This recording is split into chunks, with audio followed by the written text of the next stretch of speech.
Okay, I'm Gail Knopf, and I am the one who calls to get speakers. That's my whole job. That's all I have to do, which is very easy.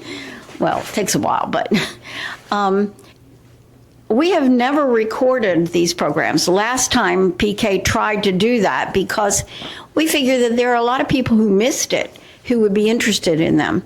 So PK and Tom have started a system so that we will now record these, and then they're showing them on YouTube so that you could, if you miss it, you can go back and look at it. That doesn't mean you shouldn't come. But at any rate, our speaker tonight is Dr. Roxanne Newton, and she was part of the North Carolina Rhodes Scholar program and did a program for me at the Hall River Museum. Mm-hmm. Ages ago. It was ages. Ages ago. And so when I was looking for somebody pertinent to Glencoe, I thought of Roxanne, and she was very gracious, even though she's retired and we don't pay her to do it anyway. So she drove up from Statesville. Right. And you may tell them anything else you would like to tell them. Thank you, Gail. Thank you for your warm welcome. I'm always concerned when you applaud before I begin. You know, it's like, wait, now I have to live up to it, right? Okay. Well, I hope to. And good evening. Thank you for being here, and thank you for inviting me. It's a pleasure to meet you and to come and talk about some of my research and some of the stories of women in our state who have been involved in textile work, may have been involved in strikes, may have been involved in labor unrest and so forth. And we've got a good local person that I learned more about through talking with Gail, and we'll refer to that a little bit. So tonight I want it to be very informal, even though Paul is recording me. I still want to hear your stories too, and if there's anything you don't understand or you have a question about or a relevant anecdote, we will pause and hear your stories as well. But just to let you know what our aims are for this evening, we're going to talk about textile history in the historical context. And Alamance County, as you know, is probably second only to Gaston County in the infamous and famous history of textiles in our state. So there's a lot to tell and a lot to share. We'll talk a bit about mill life in general, and then women's lives working in the mill, and then I want to hear your stories. And just to let you know my background a little bit, I consider myself a child of the mills, if you will. Both of my parents grew up in mill villages. We called it the Mill Hill, and they had parents who worked in the mills, and these are my grandfathers. And my grandfather Phillips was orphaned when he was 11 years old, and he went to a boarding house that was situated on the Mooresville Mills property, and he went to work in the mill when he was 11 years old. And he was a person who was very quiet and hesitant to talk about anything. When I wanted to talk to him about working in the mill, he didn't want to talk about it. And he also refused to talk about the general strike of 1934, which he participated in. And so that must have been so demeaning or hard for him, A, to lose income, and B, to be a part of something that ultimately failed all across the Southeast. If you're familiar with that, the unions could not take care of the workers, and ultimately it failed. And my grandfather Newton was a loom fixer. He was a machinist. I have his reed hook that he used. My grandmother gave that to me. And he had what many consider the best job in the mill. And that was a creative job. It was a job that was highly skilled. He was also at home, had his own workshop, and was a woodworker and a metal worker at home. And so these are my grandfathers, and my grandmother's eventually didn't work in the mill. They started working in the mill, but once they had families, were not part of the working in the mill system. Now, my research was involved with women from all walks of life, from all industries in North Carolina who were involved in strikes. And if you're familiar with our state, you know that we're not a very unionized state, and we're a closed shop state. We had laws since 1958 that you couldn't have a closed shop, so that made it difficult for various industries to be a part of a closed shop. I interviewed women who had been on strike who were steel workers, who were paper workers in Brevard, and women in textile mills all across the state. So they were in telecommunications, other areas. And it's a challenge when you think about textiles being a major industry in the Southeast, and yet there was very little unionization and very few organizing efforts ultimately succeeded. Now, I would like for you to look at this picture of mill workers around the early 50s. And tell me, what do you notice? A lot of women. A lot of women? Younger, yeah. What else do you notice? White. They're white, all of them. What else? Bib overalls. Yeah, they're wearing bib. I'm glad to hear somebody say that. Yeah, bib overalls, that's right. What else do you see? The girls are all wearing white or light. Light colors, yeah. Short hair. Short hair. Anything else? Seated in the front. Yeah, the men are up front. But look, there's maybe 2 times as many women as men. Isn't that interesting? And many times they wore dresses. And in this case, it looks to me like they're wearing, some of them seem to have smocks or aprons over their clothes. Somebody else? Only one person wearing glasses in that picture. Yeah, one person wearing glasses. Let's see. Yeah, that woman in the back. That's right. That's right. Maybe 2. Is that the center lady wearing them? No, No, no. just that one. Yes. So we'll move to Alamance now. And we all know Holt. I mean, I loved it when my GPS said turn on Holt Street. I was like, okay, I'm here. So, I mean, the Holts, it was fascinating to me to revisit the idea that the Holts owned the majority of the mills that were in this county. How many of them do you know? I think they were in 13. 13? Okay.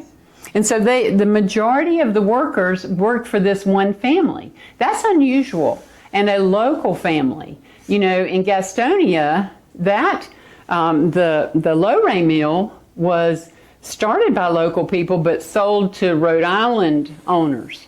And so things changed when you didn't have a local group who were taking care of the workers or looking out for their needs. Maybe that was a little bit different. I'd be interested to hear your thoughts about the Holt family and how they took care of workers. And this is also from your website, which is very rich with information. When we look at these workers, I know it's probably hard for you to see. What do you see different? Children. Mm-hmm. What else do you see? More men. More men. Mm-hmm. But it looks like about maybe a fourth of them are young children. And that was very common at the time. I need to get my notes out. I got so excited talking to all of you, I didn't get them going here. Now, part of what I'm going to talk about is Alamance in 1900 and talk about a particular labor dispute that involved young girls. And here is a spinner. And here are 3 young girls from Gastonia photographed by Lewis Hine. If you get a chance to look at the Lewis Hine collection that's at the Library of Congress, please do. Because what I have seen for years are his photographs. But what I find interesting are the notes. When he writes notes about each of these people he photographs. And so he's saying about these children, one of the girls has been at it for 3 years and runs 6 sides. What does that mean? Oh, the looms? The looms, right. And then her sister runs only 4 sides. She's a bigger girl, but she runs 4 sides. And so he says he found other workers where the younger sibling worked harder and did more than the older sibling. And that's part of this family that we're going to talk about, the family labor system. Part of it is the competition within the family and also that family unity that kept workers supporting one another, whatever their decisions were. It may be stay in your job regardless, or it may be walk out, because the family had influence, and lots of influence on what happened. Here's one of my favorite pictures that Lewis Hine took, because I just think about that lost childhood. Now, she may have worked on the farm as hard as she did in the mill, but it seems to me, and what many researchers have talked about, is the difference in being inside in an industrial setting and being outside working on the farm. And so we have a lot of that information. Look at this picture of North Carolina in 1899. And look at the location of all the textile mills that were then active. The yellow circles are powered by steam, at least in part, wholly or in part powered by steam. The blue triangles are water-powered mills. I thought it was interesting that the Holtz, and in fact I think the mill located here, was water-powered longer than most. Is that true? I think I remembered that. The little black dots are the towns, and then orange are the railroads, and then county lines in gray. But look at that system of railroads. When I read about the local mill here, I noticed that they had to truck the goods 3 miles to the railroad. Is that correct? I had that right. And a lot of mills were right beside the railroad. In Mooresville Mills, the tracks ran right through the mill. I mean, right beside it, and the tracks are still there in Mooresville. So that's part of the reason so many mills were situated here and in Gaston County along the rivers and the railroads. And if you look at the southeast, the Piedmont in all these states is where the preponderance of mills were located. I think that's interesting. Especially North Carolina. Yeah, especially North Carolina. Look at that. So you know about this story, from the farm to the factory, from the mountains to the town. And I don't know the story about Anna Whitesell, but I do know about Ella Mae Wiggins, and she is someone who grew up in a logging village or a logging camp, different logging camps in the Appalachian Mountains. And then when it came time to be in an industrial setting and move to the town, that was a step up for people who were in a logging camp. And in many cases, it was appealing to subsistence farmers who, well, if the weather's been like it has been this summer, what kind of outcome would you have in your fields? So, I mean, it's a tough life either way. And there was the promise of regular work, of better housing, running water, and eventually electricity. So, I mean, we moved from this to that. And this house is like the ones in Mooresville. I was fascinated with the mill housing here that is so much more ornate and larger. I mean, there were just 3 little rooms in these tract houses that my parents lived in and their parents lived in. And what I love is that the farm didn't stay on the farm. You had garden plots. My parents talk about the hog lot. There was a community hog lot, and everybody raised their pigs. They had their cows. What else do you see in this photo? You got chickens? No, I don't see any. Oh, Should be. yeah, I'm sure they're there somewhere. And by the way, when I turned around next door to come back and park, and there was a chicken in the yard, I went, all right. We've got that yeah, you got your laundry. I think it's interesting that all these children have on shoes. You know, I mean, they're doing pretty well, I think. But yes, the laundry's there, and we see mom maybe hanging back and letting the children show the prize cow there. Is that another Heinz picture? No, it is not. Yeah. Isn't that something? Now, I could see that cow at the Iredell County Fair, you know, so they might clean it up a little bit.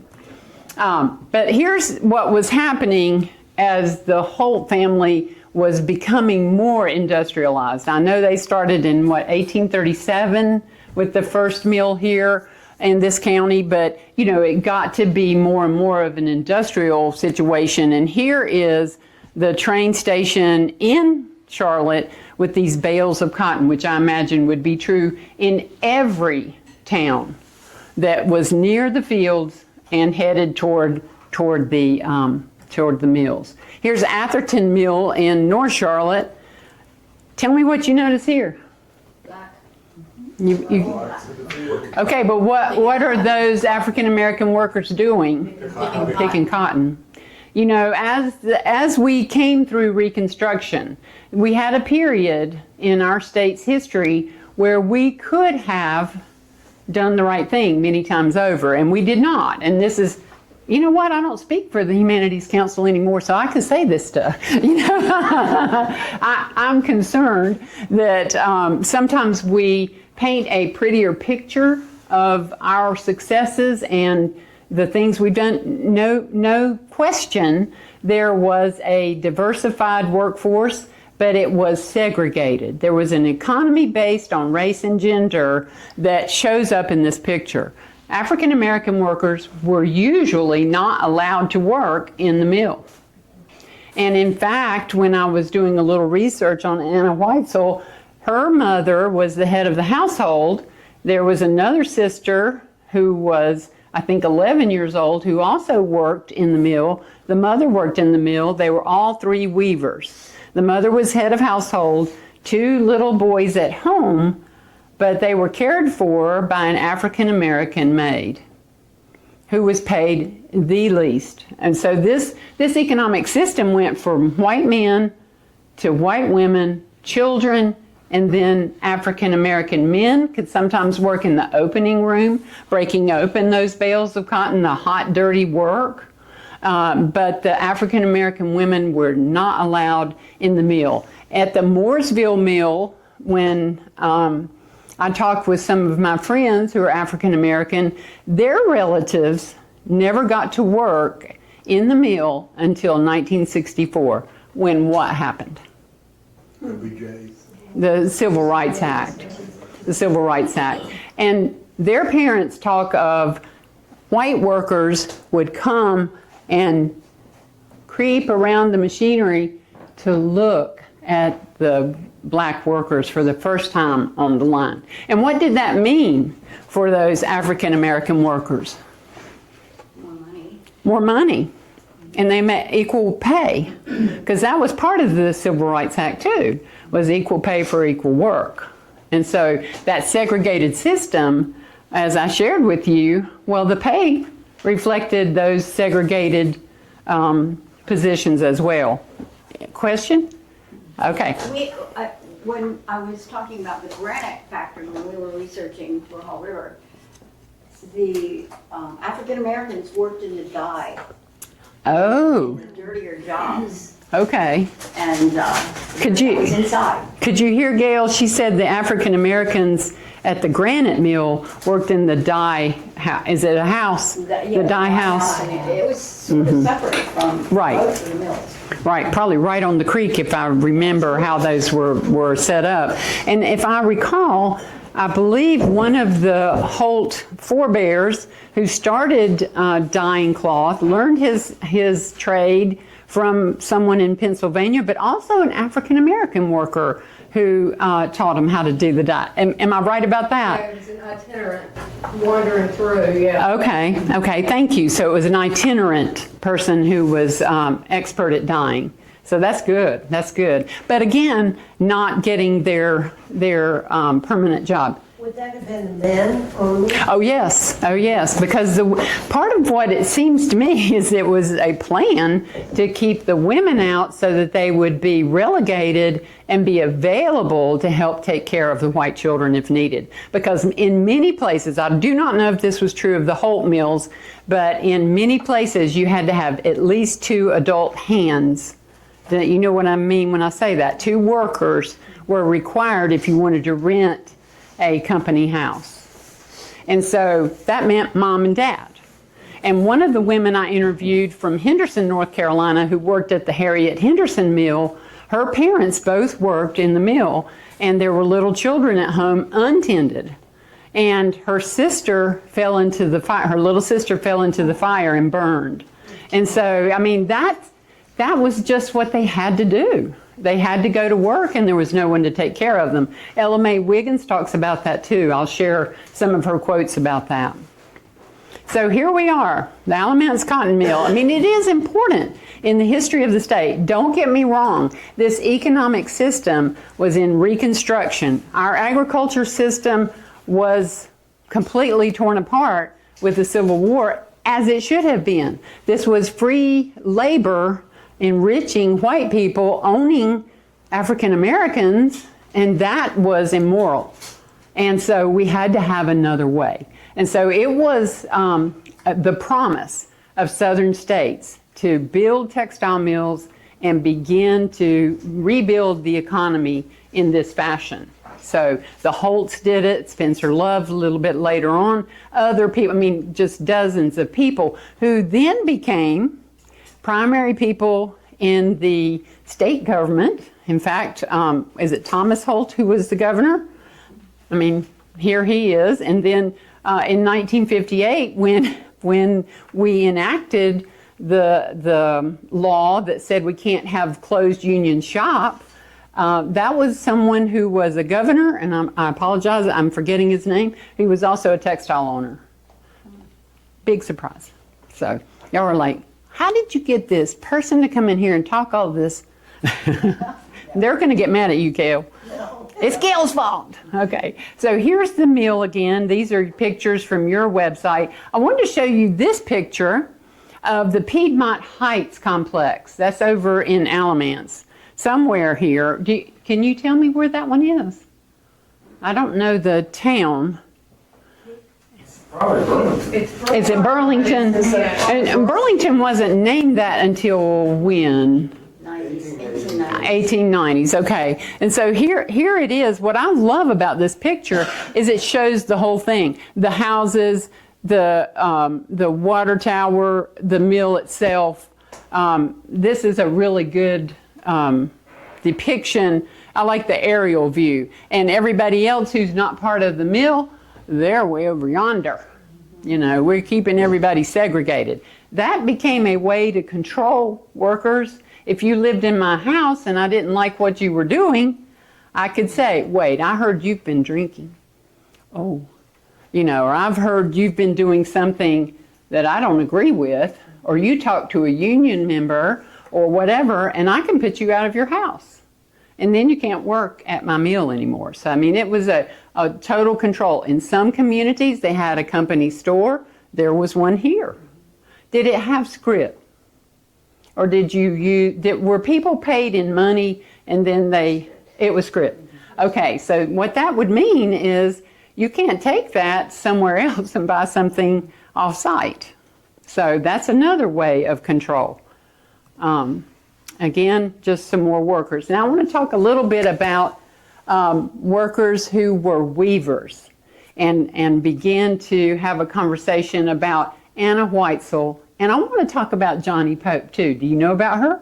No. She's the girl in Like a Family. This story is shared, and this is really a comprehensive look at mills up until at least the 70s. But everybody refers to Johnny Pope as the orphan girl. And so the story is that Anna Weitzel, and I want to try to give you a little bit of background on that. Now I've lost my paper. Oh, here it is. You're going to edit that out for me, Pa? Thank you. He's going to edit out all the radical stuff too, so that's good. But as we were discussing, the mill villagers were controlled and worked with in that system, and 92%, in 1900, 92% of all mill workers lived in the mill village. That's a lot. By when? In 1900. 92% of them were living in mill villages. And the recruiters would go up in the mountains, and they would go into these little hollers and talk to people in these remote areas and say, aren't you getting tired of this farming and living hand to mouth and all the struggles of being out here by yourself? Come on down to the town. And they would show them pictures of the houses and what they could expect. And that lured many, many people into the mill villages. And during that period from 1880, when this mill opened, and 1910, 1/4 of all the southern mill workers were under 16 years of age. So they relied on child labor. They paid them much less. And children worked 11-hour days. And that's just hard for me to believe. I have a hard time getting my grandson to work about 2 hours, so, times have changed. But these towns would have everything a family needed, or they wanted them to do that. But Anna Weitzel is a very interesting case here in Haw River. And what happened was she was 15 years old, and she was working as a weaver. And her mother, as I shared with you, Melinda, was 38 years old. She was also a weaver. And her younger sister, who was 11, was also weaving. Well, apparently, she got into a disagreement with a supervisor, not a foreman and not somebody who was a superintendent who had hiring and firing rights. But this man, his name was Jim May, said that she was away from her machine too much, getting her supplies. And he criticized her for that and told her she needed to stop. And apparently she is said to have said, or maybe she later reported that she said, I will go when I please and where I please. Well, I guess he didn't like somebody being sassy with him, so he fired her. And at that moment, he didn't have the right to do that, but he did. And then the young woman standing nearby, Johnny Pope, who was not a union member, I need to say that Anna Weitzel was a union member, but Johnny Pope was not. And she was 20 years old, but she lived with another family. And their whole family, I'll explain that composition in just a minute. But she was offered that job by Jim May, and she turned it down.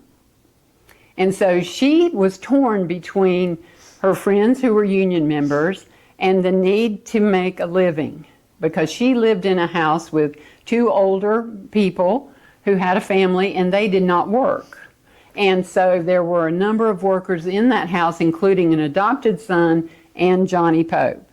So they decided they would gather the union that night. This was on September 27th, a Thursday. So they met with the union leaders, and it was decided that they would request or demand that Jim May be fired for this, quote, illegal action, and was capricious, not warranted. And if they didn't fire him, then the mill would go on strike. Well, you can imagine what happened then. a lot of bad blood. What happened was I've got notes on this because honestly, I'm learning this one. If you have something about it, I hope you will jump in. Your research is better than ours. Well, I'm lucky because I found some really good. I have another piece of paper with their info on it. Oh my goodness. Excuse me a second. Yeah, I'm delighted that y'all have photographs, a photograph of her. I could not find one of Anna Weitzel, And I am very, very interested in Johnny Pope too. Well, I'm just going to have to wing it. I'm sorry. That's what happens when you get too many pieces of paper. But what happened was they waited a few days, and then on Tuesday they went to work. Jim May was not fired. The superintendent responded that people were hired on an individual basis and they would be fired on an individual basis. So they weren't going to adhere to conform to those demands. And then on Tuesday, all the weavers went into work and arrived at their stations and turned off all the machines. And when they were told to go back to work, to turn the machines on and get to work, they refused, and everybody walked out of the mill. So this solidarity, just for this one young girl, two young girls, was just amazing, and is a tribute to the power of learning that you do have the right to ask for things as workers, and the owners would not meet. And the management decided that it was a slow period. The fall was a time where there wasn't a high demand for the cloth. So they said, we'll just shutter 3 mills. So they closed the Holt Mill, the Cora Mill, and the Granite Mill. And almost 1,000 workers were out of a job. They just shut it down. And they posted signs everywhere in every mill in Alamance County. They got together, all of the mill owners, the Holts and others who owned mills, and they posted a sign saying that if you are a union member, you will have to vacate your company house by October 15th or you will be evicted. And so even the Alamance Gleaner, I think that's the name of the newspaper, said, this is extreme. This was just one conflict that could have been resolved. Why are we having all this problem with that? And then by the middle of the next week, all over the county, like a family says, 3,000 workers were out on strike. But another source I found said that there were up to 5,000 workers in Alamance County who went out on strike. And so the mills locked everybody out, and the evictions didn't start until, interesting, that there was a cold snap on November 15th, and that's when they timed it. And they said, now you have to get out. So when it was cold, they locked people out of their houses. And by November 19th, the union had to admit that it was defeated. They didn't have the funds, they didn't have the membership, they didn't have the political power, they didn't have the organizing power on the ground, and reportedly they told workers to go back and apply for their jobs again while they still had them, while the jobs were still available. Otherwise, Holt and other manufacturers would have gone out and gotten other workers to take their places. So what did I miss about that? What year was that? That is in 1900. Oh, it is 1900. Yeah, September 1900. So it was September 27th when that discussion or conflict happened with they called it the boss weaver, when that happened with Jim May. And then it was mid-November before the evictions started happening, and the union had to admit they could not take care of the workers. We saw this happen again and again in 1929, in Marion, in Gastonia, in 1934 with the general textile strike. It's just a matter of just not having the power and the money to help make this happen. Other questions? Oops. Okay. Let me see. Now I've done something. I hit a button. There we go. I like this picture of young girls around that time of 1900. This is a Lewis Hine photo. He started taking photos in North Carolina in 1908. And so I really like this, and I didn't know a photo existed of Anna Whitesell, but I like to think she looked similar, or their look would have been similar. And I think of that sassy one in the middle. I wouldn't want to mess with her myself. You know, I mean, I think that's an interesting picture. And again, young weavers. This is a very dangerous job. Any of you work in the mill? Anybody here ever work in a textile mill? Oh, okay. Bruce, did you work in the weave room? No, I worked in the spinning, Okay. but I was a hand. I was taking materials off and washing bobbins, Okay. stuff like that. My dad worked in there for years. He was a full-fashioned knitter. Okay. Okay. So Bruce worked in the, you said spinning. Yeah. And so that's a hard job too. It's hot. It's full of lint. All of these things are very dangerous machines. And this is before OSHA. You know, when somebody comes in and says, I believe this is a little too dangerous for us here. And, you know, many accidents happen. People lost limbs, parts of their scalp, their hair would get caught in machinery. But one of the main things about weaving is it was so loud. My grandfather lost his hearing, I'm sure, because of working in the weave room from age 11 to 65. You know, so he could not hear at the end of his life, and I really think that's part of it. So luckily we have OSHA now. Some people might not agree, but I'll tell you. And I also like this woman who is making plaid fabric. I love that she's weaving plaids. And many times they would just sit and eat on the floor because they didn't have time to go anywhere else. And they needed to get back to work because they might be paid by the piece or by the spindle. More weavers and more little girls working at machines. This is spinning. Bruce would recognize that. Here's some more.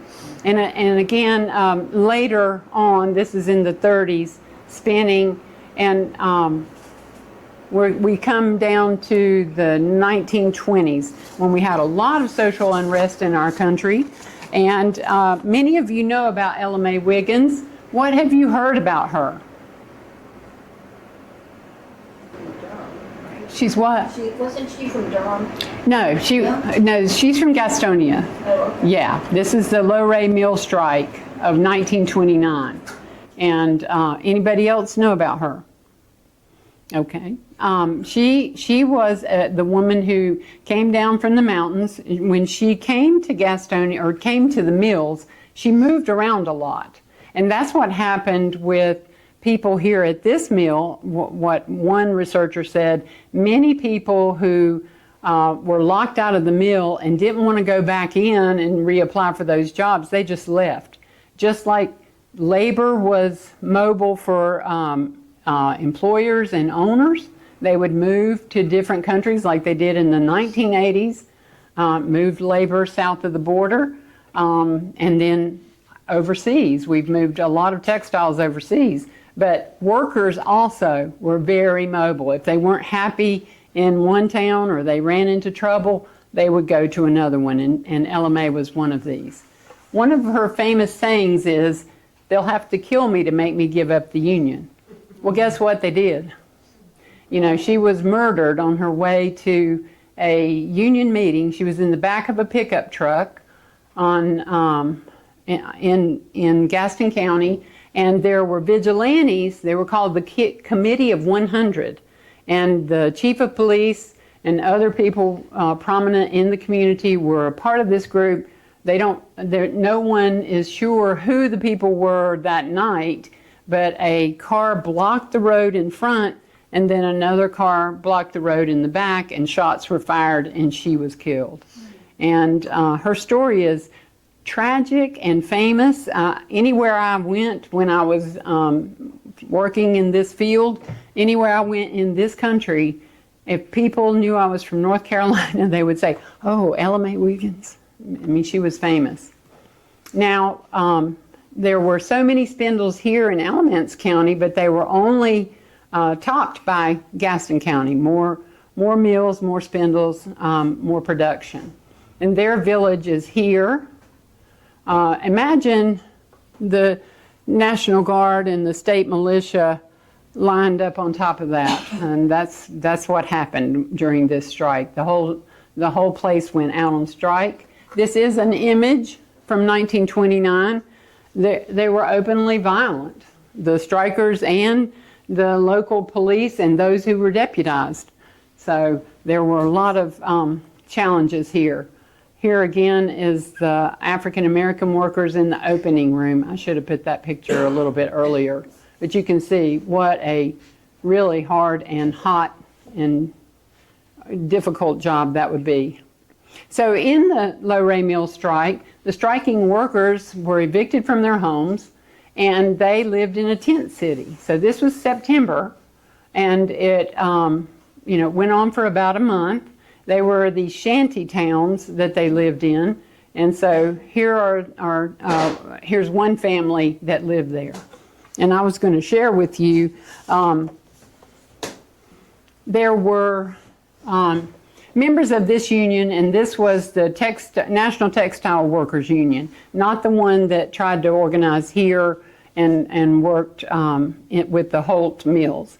This one was an openly communist union, and that created havoc, as you can imagine, here and everywhere in the country, but especially in North Carolina. In fact, when I was growing up, whenever anything was mentioned about a union, my father, who eventually left the mill and became a brick mason, he would say union workers only work, like if the clock is about to strike, well, they won't finish hammering in a nail. You know, they're lazy and they are communist and they're no account, and there are all of these myths about union workers. And the companies use these to their advantage. They put out propaganda, and I would say that unions put out propaganda too. Hey, you know, everybody's got that propaganda going. But in Gaston County, one of the things that happened with LMA is that she had 8 children and no husband. He abandoned her. And so she was forced to live in an African American neighborhood and became friends with and got to know people, and they were her community. And so she worked night shift, even though she had children with whooping cough. And 3 of them died, probably because she wasn't there to help take care of them. And so she was angry, admittedly, and her local voted to admit African American workers. Well, in 1929, Gastonia, North Carolina, that was not going to work. The Ku Klux Klan was involved, this committee of 100. There were death threats she received, and her well was poisoned at her house. And then again, as I said, she was shot and killed. And these are her surviving children when she died. And they were supposed to go to a communist orphanage in Pennsylvania. They ended up coming to Iredell County, my home county, and they were placed in a Presbyterian orphanage at Barium Springs. I don't know if any of you know where that is. It's a little tiny dot on the map in Iredell County, but they were there. And all of the records at the orphanage, I've tried to get to them. There's nothing categorized, there's nothing organized, and now it's all gone. So I was not able to find any records about these children other than, I guess, a record that they were living there at least part of the time. This is Low-Ray Mill today. It's being redone for mixed use, shopping, housing. A lot of mills are seeing that revival. And we now come to Crystal Sutton. Any questions about, maybe I should go back to Low-Ray for a minute. Any questions about Low-Ray or LMA? There's actually a little museum in there that tells that whole story. Okay. So, I mean, it's worth taking a visit because it's pretty spectacular. That's good. That's good. Still work in progress. Yeah. A lot of housing, a lot of apartments inside. Mm-hmm. And they really, Preservation North Carolina helped them too. Yeah, Lynn helped. Oh, did you? Oh, that's great. Did you have a question? Or a comment? No, John just said. Lynn helped work on that project. Okay, that's great. Thank you. Did Yes. you say what started that conflict in Lorraine? Well, partly because of something called the stretch out. Thank you for mentioning that. The question was, what started the conflict in Gaston County?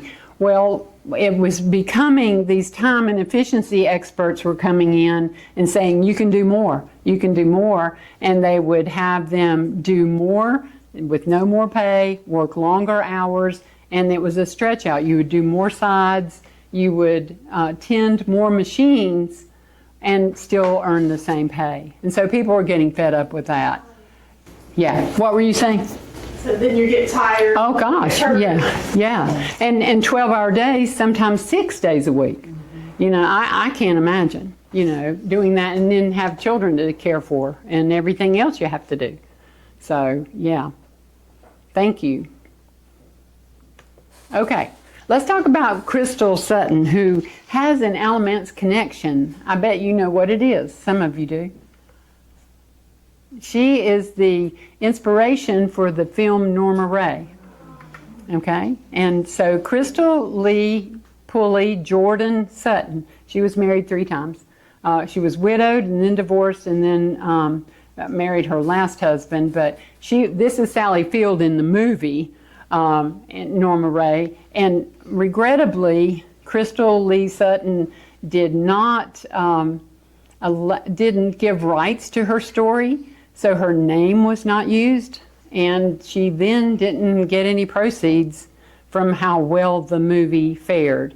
So I think she may have been disappointed about that. She sued for a small settlement, but she ended up being a person who I would say never got to be very financially secure from what I've been able to tell.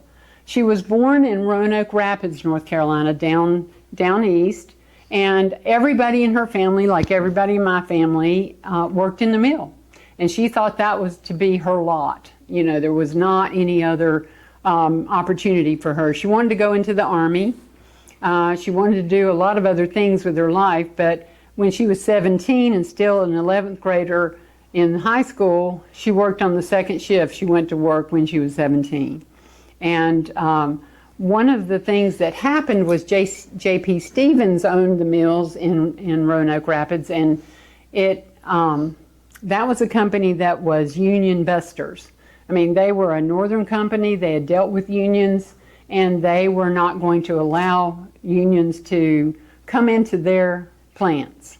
And so they posted a threatening letter, 4-page letter on the bulletin board. If you remember the film, that is true to the real story. And when Crystal Sutton went to a union meeting in a black church with only one other white person, her friend, because she wanted to learn about what the union could do, she was asked if she would try to copy that letter, because the letter suggested that if the union came in, only the problem workers and also African Americans would join. That only African Americans joined the union, and people of ill repute, all the troublemakers. And so the union asked her to copy that letter, even though the rules were you can't copy anything that's on the bulletin board. So on her break, Crystal would go to the bulletin board and copy down as much of it as she could at a time and then stuff it into her bra, you know. And so she would be secret about that. And then she was caught doing it and was told to stop, and she said, it's my constitutional right, I will continue to do this. And then they threatened to fire her and throw her out of the plant. And it is true to the film that she was trying to gather her things, and she grabbed a pen and wrote union, just like you saw, and people saw her action, and that was an influence for people. And also having people chase you out of the mill, that's not a good look either. So they organized, she joined the union, she was fired, and it took 4 years before her case was settled with the National Labor Relations Board, she sued because she was illegally fired, and yes, she was illegally fired, but it took 4 years to settle that case. So she was out of work. She had to do fast food work, anything. And then she started working with the union, volunteering with them as well. And she wrote this chant, which is at the Alamance Community College. The collection of her papers and her materials are at Alamance Community College. So I've been there. I hope you have a chance to go and see it sometime. But one of her chants was, extra, extra, read all about it. We got a union, there's no doubt about it. You can knock us, you can sock us, you can lay us down flat. Tell me, Mr. Stevens, can you beat that? And so she did fight that. The next year, they were allowed to come in and organize workers, but it took 7 years to get a union contract in the Stevens plant. It just takes forever. There's all the roadblocks. But she was successful because that contract did actually happen. Okay. And so here's a picture of Sally Field with Crystal Lee Sutton later in life. And Sally Field said, being Norma Ray and learning Crystal's story made me a better actor, she said that, but it also made me a better person. I like that quote. And I think that's a success in unions in North Carolina. Of course, none of these things hold for long because, we are a capitalist society and our economy favors those who have the money and the power, and workers need to rely on collaborating and cooperating in unions. And all the women I interviewed for my book said no company ever had a union that didn't need one. In other words, if people are being cared for and treated like human beings and allowed to have some autonomy and involved in their work, have some participation in the means of their work, then they don't get a union. Nobody calls for a union.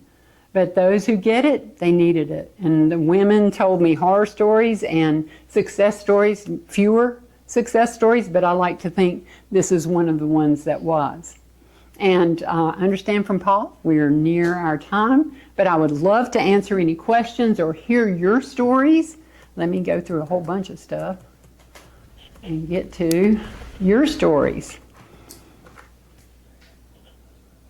or your questions. I have several questions. But Okay. I'll leave it to one or two.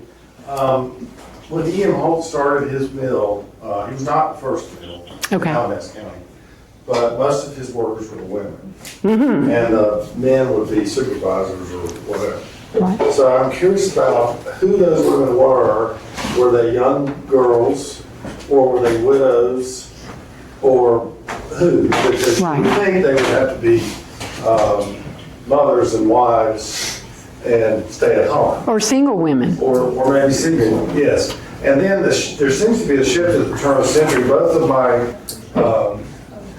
grandmothers, both of my maternal great-grandparents, men, worked in the mills, and almost all of their sons worked in the mills. I don't think the girls did, but they might have worked in the mills for a while until they got married. Right. And this was like the turn of the century. Okay. By the time my grandfather was working in Graham, his wife and his sisters-in-law, he was working at a night, but his wife and sister-in-laws were all housewives. Oh. So it seems to have shifted to all men, and not so many women, and it was originally more women, and I'm just curious how that came about. I don't know. Does anyone else have? Yes, go ahead. Well, I think a lot of the women, I think that the mill in Alamance County became a major employer after the Civil War. There were so many widowed women, and that sort of populated it. And a lot of single women worked in mills and lived in boarding houses, like the one in Mooresville. It was, my grandfather lived there, but a lot of single women lived there too to work in the mill. They didn't get a house. They weren't offered a house, of course.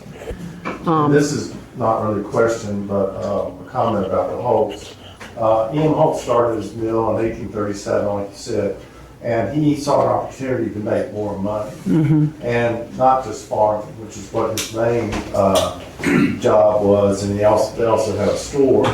And then as he made more money, he invested it. But he saw an opportunity to make more money, but he really couldn't have started this mill without slave labor. That's right. He could not have run the farm himself. He had, he was a major slaveholder, so he had overseers or whatever, which freed him up to start the mill. And then he put all but two of his sons into business, helped them get in business. One had died at age 21 or something, and the other one wasn't showing any interest. And then when his daughters married, he helped his sons-in-law get sons-in-law. Is that right? Yeah, son-in-law. Sons-in-law. Get into business. Right. And that created this whole dynasty that we have in Alamance County. Right. The dynasty is a good word to use, and that is what happened. I found it interesting in Gail and Bob's book on Hall River, the letter that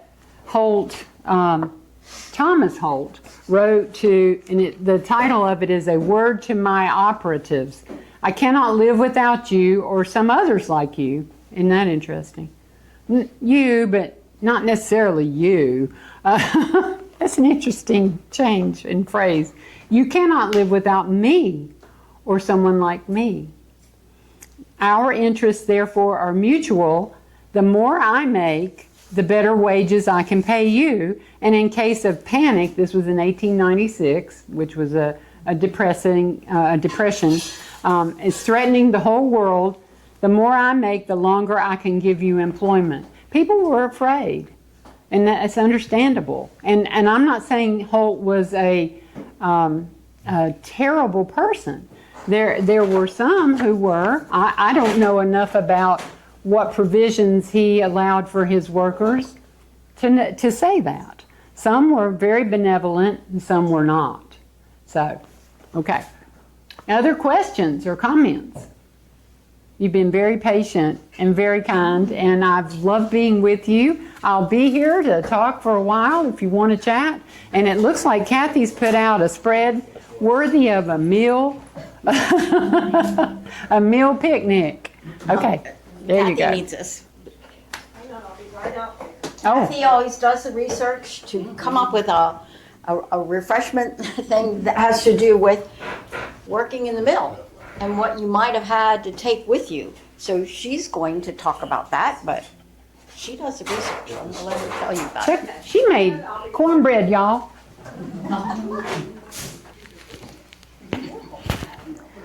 For some reason, I feel like I don't have much food tonight, but what I'm basing the food on tonight is women in the mills, and I'm looking around 1890, that time frame, what they would have taken to eat, because like you saw in the picture, a lot of times all they got to do was just sit down next to their machine and try to eat something. They didn't have the nice little cold pack boxes we have. They didn't have any of that. They didn't have wax paper. They used like butcher paper or brown paper or whatever. And usually something like this would be their lunch. I always collect old things. Would be their lunch thing, like an old lard bucket or maybe a cigar box or something is what they would have used. So, and what I was reading on, I found they would, whatever they had like on a Sunday lunch, if they had a cake or whatever, they would probably wrap a piece of that up and take with them during the, to work. They would take a cornbread with a piece of cheese, or if they had beans, they would take maybe a little jar, and put beans in that and take a piece of cornbread or a biscuit. If they didn't have meat, they would put like honey or butter on their cornbread, or maybe a homemade jam, and take that with them. So we do have turkey sandwiches. Now, they would not have taken a turkey sandwich like that, but if they had had meat like chicken or pork or whatever, they may have taken a piece of meat and put that in a biscuit or whatever to take with them. Cheese, they would take cheese. So most of the cheese they had would have been what we call hoop cheese, or they called store cheese. Most of it has a red rind, some has a black rind. But I didn't buy that cheese, but what you have up here is just a mild cheddar, which is a lot the same in the flavor of what it had been. And the crackers are, well, with the premium brand, we can still buy now, but back then one of the main crackers sold in the stores was premium soda crackers. And they didn't come in a box like we have. They come in like a barrel or something, and they would buy them by the pound. They were probably a puffier cracker. So we've got premium saltines and cheese. And if they had fruit, and most of them would have fruit trees in the backyard, the mill houses or whatever, I base this on what's coming in this time of year. So you've got figs, you've got pears, probably not that kind of a pear, but they look better than anything else I saw in the store, and muscadines. And like I said, I have a big muscadine bush at my house, or scuppernong bush, but they're not coming in yet. So I did buy those, so I hope they're halfway decent. Peanuts, they did eat peanuts, probably more raw, or they roasted them themselves. And we have black-eyed peas instead of like a pinto bean, because most of them had a small garden in the back of their mill houses, and the yards were built like that, or laid out like that, and black-eyed peas would have been coming in fresh this time of year. These black-eyed peas are cooked with onion, a little bit of onion, and diced ham, because if they didn't waste anything, so if they had leftover ham, they'd clean off the bones or use the bone. So that's what we have here. They would have probably eaten it, taken that and a piece of cornbread or whatever with them. So that is my version of what they would have had. Make yourself at home. And like I always say, if you don't like it, go to the trash can, because it doesn't hurt my feelings. And, we have apple cider and sweet tea and unsweetened tea as usual. The apple cider was because they did make their own ciders and juices. And there is a type of apple called an early apple that was grown around here some.